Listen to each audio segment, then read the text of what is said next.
I was trying to think of a visual to explain a dynamic which we all live with, which our country has lived with for 25 years, and I decided last night it would best be shown in the form of a dance move.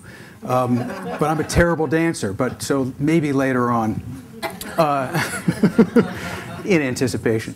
I have four brief topics which I'll discuss. The first is public funding, the recent history, 2008 to present. Because we've all been on a terrible roller coaster ride during the last 6 years. The second is the political landscape today, 2014, what's occurring between now and November, and what's to be anticipated in the next 2 years. The third is broad trends, both state and federal, which I'll put in the category of outcomes. All public funders are increasingly interested in outcomes. And then the next is a more specific. It will be more specific topics and trends related to the federal level, which I'll call demographics. And then lastly, we'll get into at the very end, if we've got time, a discussion of social impact bonds and where they're headed. Our founders, we all know the balance at the federal level. Executive, legislative, judicial. But our founders actually created a tension that has enabled this country to survive during the last 225 years. And that tension, as Jerry here, is between the federal and the state governments. I could shorten my speech by just simply saying, for public funding, go to your state legislature. It's think of a fulcrum, and it's called the seesaw. That's all it is. I'm not going to move my hips. You can add the hips some other time. It's the seesaw. And the seesaw is the dynamic between the authority and the funding that ebbs and flows between the state and the federal government. And that's where you want your advocacy to be. In 2008, state budgets were collapsing. General revenue funds were disintegrating. States were stuck. 48 out of 50 states have constitutional amendments for balanced budgets. They were cutting Medicaid. They were cutting corrections. They were cutting pensions. And who came to the rescue but the federal government? And the federal government pumped massive fiscal stimulus into the system, which enabled the states to moderate some of the cuts that they had to make. State budgets now, if anyone had asked you 6 years ago, would state budgets be balanced? They're back in balance. In most cases, depends on which state you're from, but a lot of state budgets are back in balance. And the federal government is in terrible condition. There's continued pressure, and there will be for several years to come, to reduce spending, both on discretionary and mandatory sides. So the public funding outlook, there's still a lot of money out there at the state and federal level for youth services and for other programs, but there's a lot of pressure at the federal level. The political dynamic for 2014 is, I would also move, I'd also direct your attention to the states and your governor's races. The governor's races are just as important as whether the House or Senate will be Republican or Democrat. We have an angry electorate, very angry electorate at the moment, and very low approval ratings for Congress, but also for governors. And there are lots of popular governors or governors who've been in red governors in red states, blue governors in blue states, who are in trouble. In Pennsylvania, I'm thinking Wisconsin, Michigan, even in Connecticut. Anyone here from Connecticut? You have a Democratic governor, Democratic state. Governor has helped to bring unemployment back down, but he's in trouble. So, but governor's races are very, very important this year. In many cases, more important than federal. The U.S. Congress is 33 senators are up for re-election. The entire House of Representatives is up. We will have a Republican House, and the Senate will likely be Republican, I believe. That's all the Nate Silver and all the prognosticators have got them down as Republican. And it probably doesn't matter so much because you need 60 votes to do anything in the Senate. But one important factor is that President Obama will be a lame duck for the next 2 years. And we may say, well, that discounts him. He's not going to be that effective. But there are things that he is doing and that the administration is doing that are very important that I would encourage you to stay engaged with because they will last well beyond the Obama administration's tenure. The broad trends for a second. I mentioned outcomes, and virtually all of these we all know, and because we're all grantees in one way or another, that we're being pressed to come up with improved measurements for outcomes. We've seen the Department of Education come up with evidentiary standards and new thresholds, proven, promising, developing. That will continue, both at the federal and the state level. In Tennessee, we see the State Department of Education. There's someone here from Tennessee. Today I saw Tennessee, the State Department of Education requiring their colleges and universities, they're paying them back based on graduates, not on course hours. Very controversial. The question is what happens to low-income students, but this is now happening in 20 other states around the country because of Tennessee. Thank you, Tennessee. Social impact bonds, I mentioned briefly before.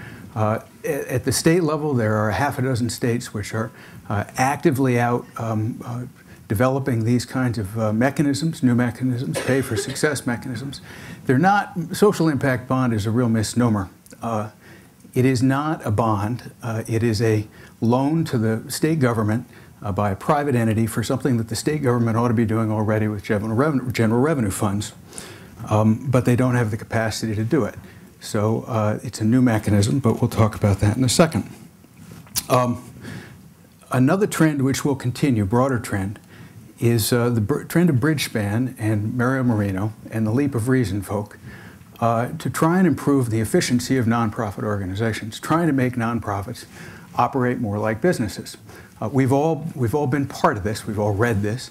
It's a very serious trend, and I think it's been going on close to a decade now, and I think it's going to accelerate. It's a challenge for all of us. And Vu talked about how we talk about general operating expenses, but pretty soon we have to be talking bottom line. There are unintended consequences to all of these trends, and Mario Marino talks about leading with the heart or the head, and moving more toward the head can leave the heart behind. And we have to be very careful as we move ahead, the nonprofit sector does, not to lose that mission focus. Let me move very quickly to a couple of specific federal funding initiatives, and then talk a little bit about SIBS and the heart. At the federal level, I mentioned that Barack Obama will be a lame duck. There are a couple of initiatives that this administration has undertaken in the last 6 years, which I believe will be maintained, not for the next couple of years, but well beyond. And the first is their work on system-involved youth. And we see a disproportionate amount of money going toward, not to primary prevention, but toward system-involved youth. Support systems to prevent the second recurrence, systems, juvenile justice, and the foster care system. And even though these systems are predominantly managed at the state level, the federal government has focused their resources, limited resources, that way. The second is on disconnected youth, and there was an interagency task force on disconnected youth, the 6.5 million kids who are out of school or out of work or both between the ages of 16 and 24. That's a serious issue, a demographic issue, which is going to be with us regardless of the administration, regardless of who's in charge. And these are children, young men and women who are not system involved, but they should be connected some way to a positive system.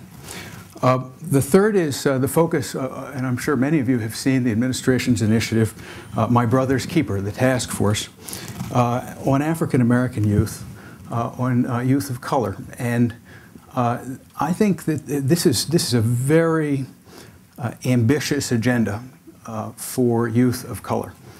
And it is a I think, an initiative which this administration will carry over beyond their tenure. I think this is a personal interest of the President of the United States, just as health and wellness is an interest of the First Lady. It is very ambitious. It goes from early childhood all the way to employment readiness, but it is there are very, very important recommendations in here, and I would encourage you to read it. And lots will occur with this administration, even without a Congress that is able to do anything. Lots will occur on this, and so keep an eye on that. Children exposed to violence. This is an ongoing issue. Children who are subjected to violence, an ongoing issue. The most recent example is the unaccompanied children and unaccompanied minor issue, which came up in May and June, which was very much avoidable and very much politicized. But that's an example of an issue which will be addressed. These are the types of issues which have to be addressed moving ahead. And then lastly, youth and drug addiction and prescription drugs. And I won't say any jokes about Colorado or Washington, but that is a trend, going back to the dance, where the states are moving ahead and becoming more liberal, as they have been on gambling, and permissive on substance abuse, and specifically marijuana laws. And we'll have to see what happens, because society ebbs and flows. We have prohibition one year, and then the next year we're permissive. So that's not set in stone. We'll just have to see what these experiments, what happens with these experiments in Colorado and Washington. Lastly, a conclusion. With these trends, if these trends, both the broad ones and the specific ones, are accurate, I would anticipate that public funding, state and federal, will go toward proven programs defined as proven, and programs which are serving the highest risk kids. So you have limited public dollars, and so finding a way to take your program model and put it into the proven, and obviously we get the biggest bang for the buck when we serve the least advantaged kids and do the most with them. These are the trends which I see, which I think most of us see as well, but which I was asked to report on today.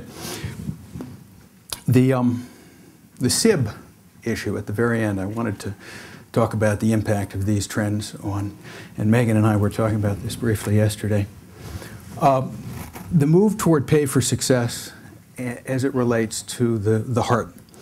Resilience characteristics. I've been a big brother twice. I'm on my second tour of duty, and for 35 years. And that's probably shaped my perspective on youth service more than anything. It's probably been the most rewarding thing I've done in my life, second from raising a family. But I saw during that time the value of showing up, the resilience literature of the 1990s, which showed that kids that have a consistent caring adult in their life can make it. Kids who have a skill can make it. Kids who are asked to give back, part of their community, feel part of something, feel needed. And kids who have a sense of hope.